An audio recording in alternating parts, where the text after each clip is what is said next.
Hello everyone, welcome to আনা simple life. কেমন আছেন আপনারা সবাই? আশা করি ভালো এবং সুস্থ আছেন। স্কিপ মাই ভয়েস বিকজ অনেক ঠান্ডা লাগছে, গলার একদম 12টা বাজে অবস্থা।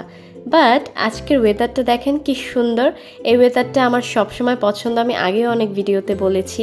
সেরকম বৃষ্টির আগ মুহূর্তটা এনজয় করতে চলে গেলাম ছাদে। আর ছাদে যাওয়ার পর তো অবাক আমি, দেখেন কি সুন্দর সুন্দর ফুল ফুটেছে।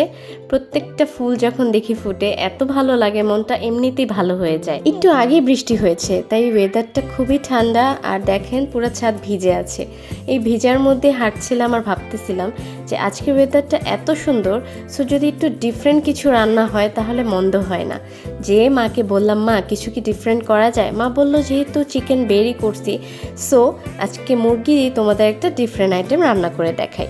সো আজকে রান্না হবে চিকেন চাপ। বাসায় কিভাবে আমরা ক্রিস্পি চিকেন চাপ তৈরি করি ভাবলাম সেটাই তোমাদের সাথে শেয়ার করি। আর এই রেসিপিটা এত মজার যে কি বলবো, শুধু দেখতেই না খেতেও কিন্তু জোস লাগে। গরম গরম পরোটা বলেন, নান বলেন বা রুটি বলেন, যে কোনো খাবার দিয়ে কিন্তু অসাধারণ মজা লাগে। সো চলেন ফুল রেসিপিটা শুরু করা যাক। চিকেন চাপের মেইন ইনগ্রিডিয়েন্টসই হচ্ছে মশলাটা, যার জন্যই কিন্তু খুবই মজা হয়। সো মশলা তৈরির জন্য আমরা নিয়ে নিয়েছি আস্ত কাঁচামরিচ, রসুন, লবঙ্গ, গোলমরিচ, এখানে 2 ধরনের আপনারা সরিষা দেখতে পাচ্ছেন, আর আস্ত জিরা। এগুলোকে আমরা সুন্দর মতো বেটে নিব।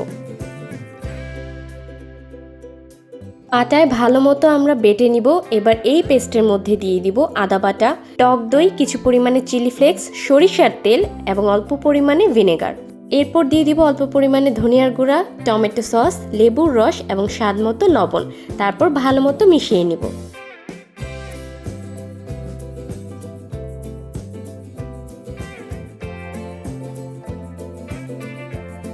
মশলা আমাদের মেরিনেট করা শেষ, এবার মাংস দিয়ে ভালো মতো মিশিয়ে নিব। এখানে আমরা বুকের মাংস নিয়ে নিয়েছি, যেহেতু চাপ তৈরি করব তার আগে আমরা মাংসগুলোকে একটু থেতো থেতো করে নিব। রিজন হচ্ছে মশলাগুলো যেন খুব ভালো মতো ভিতরে ঢুকে যায় অ্যান্ড খেতে খুবই জুসি অ্যান্ড মজা হয়। এই টিপসটা আপনাদের সাথে শেয়ার করলাম বিকজ খাবার কিন্তু অনেকেই রান্না করে বাট সবার হাতে কিন্তু মজা হয় না। বাট এইভাবে করে রান্না করলে খাবারটা খেতে কিন্তু দুর্দান্ত হবে।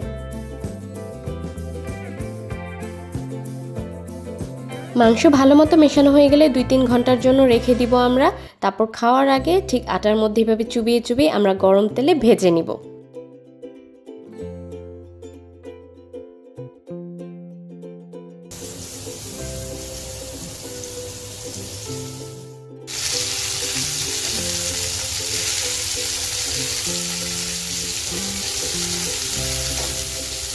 লাল লাল করে সুন্দর মতো আমরা ভেজে নিব অ্যান্ড দেখতেই পারবেন কত সুন্দর হয়েছে। শুধু সুন্দরই না, খেতে কিন্তু দারুণ হবে।